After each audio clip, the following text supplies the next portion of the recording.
down from your I must decrease.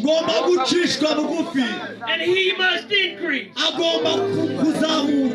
on. Feel it in your heart. Say it like you mean it.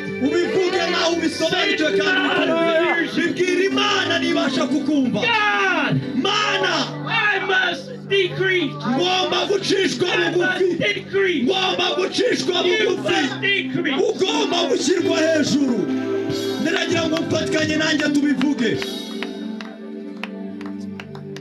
Jesus. Yesu Kristo laid aside his garments.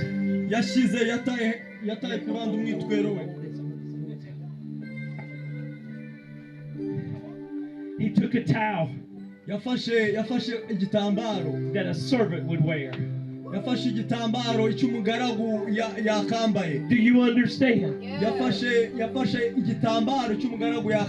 The number one above all things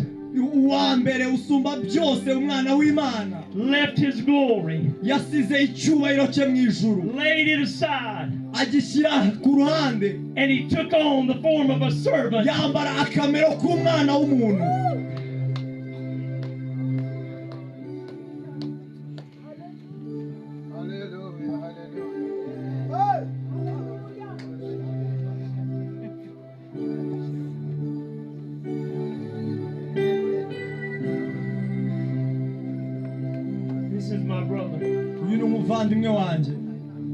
And Jesus began to wash his feet. Yesu Kristo atangira kumwoza ibirenge. The number one, uwa mbere umwana w'Imana uhebuje wuzuye icyubahiro n'ubwiza, above all things, uwa imfura mu bazuse bose, became a slave, yabaye umugaragu, so that he could wash kugira ngo abashe koza his disciples' feet. ibirenge by'abigishwa be. And you know what else he said? Blessed happy are you if you do these things.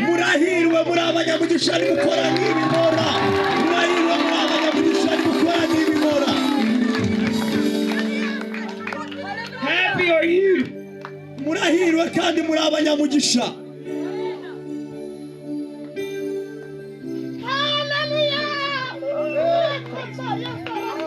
Imana ihimbazwe cyane.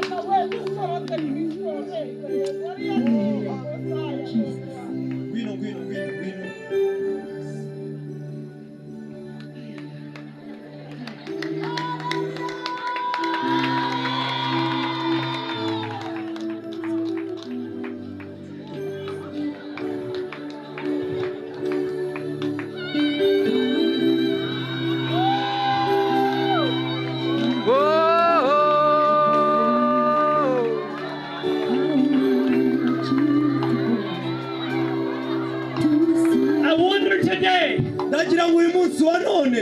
Are there any servants? Are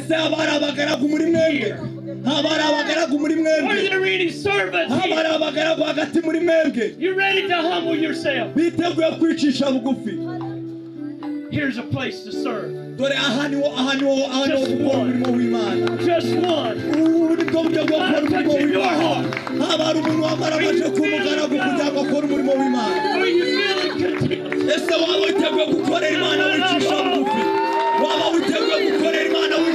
content?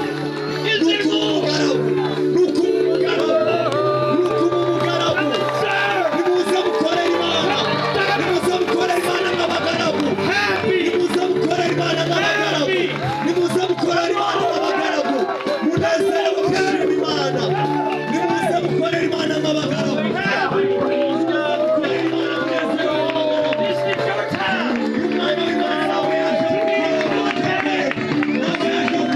This is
reconciliation.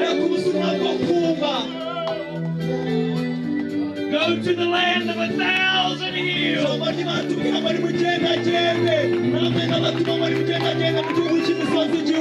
Let humility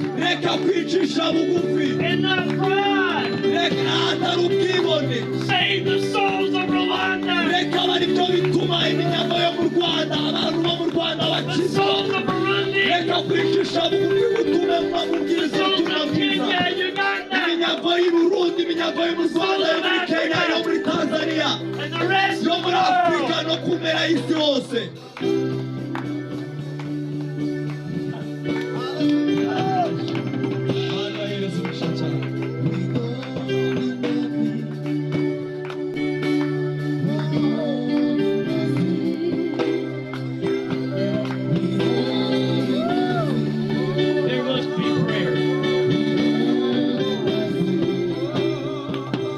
Be repentance.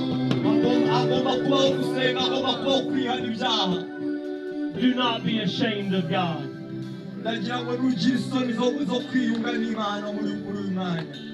Come now and repent. Come now, let us pray together. Souls of men are hanging in the balance. And some of you are here right now. You are lost. You might not know it, but sin has a grip. You might think yourself something good. I go worship Sunday after Sunday. I pray all the time. But God says, you worship me with your mouth, but your hearts are far from me. Come now and repent. Come now and let us pray. And give your life to Jesus. I'm not doing this for performance. I'm doing it for reconciliation.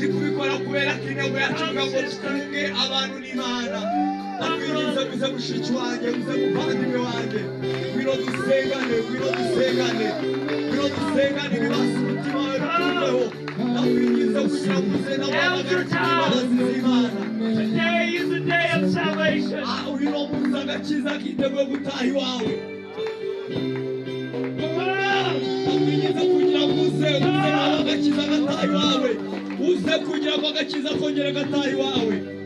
What are you waiting on?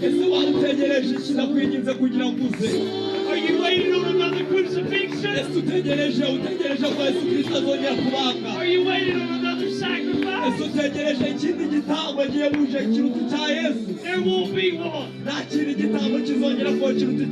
Because Jesus was number one.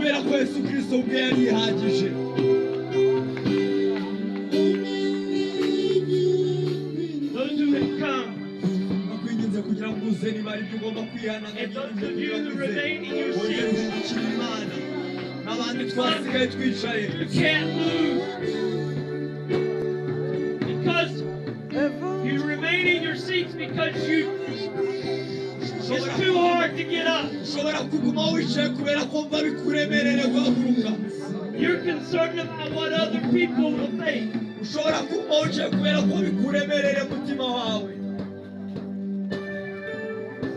Let us pray. Let us pray. Jesus.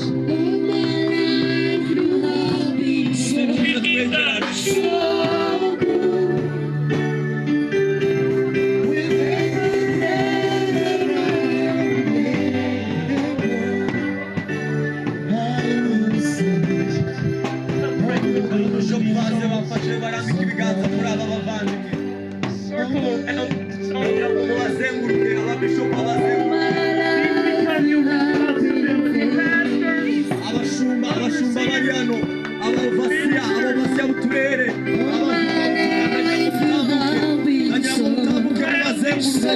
mubasengere mutambuke mubazenguruke mubasengere agayikere n'abatinde mugurira abatinde musange ese abarundi musigaye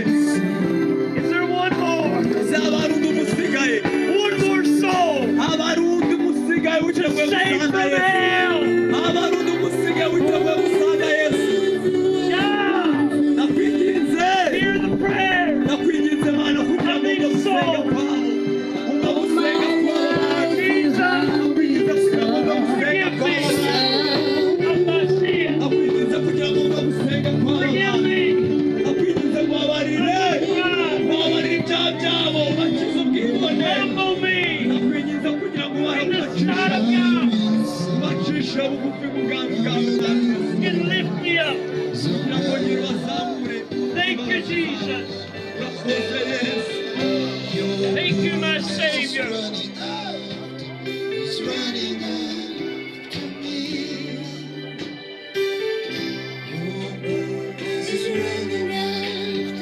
Cover them with your prayers, men of God, women of God. Don't just leave them on their knees. Don't just leave them in their homes undiscipled.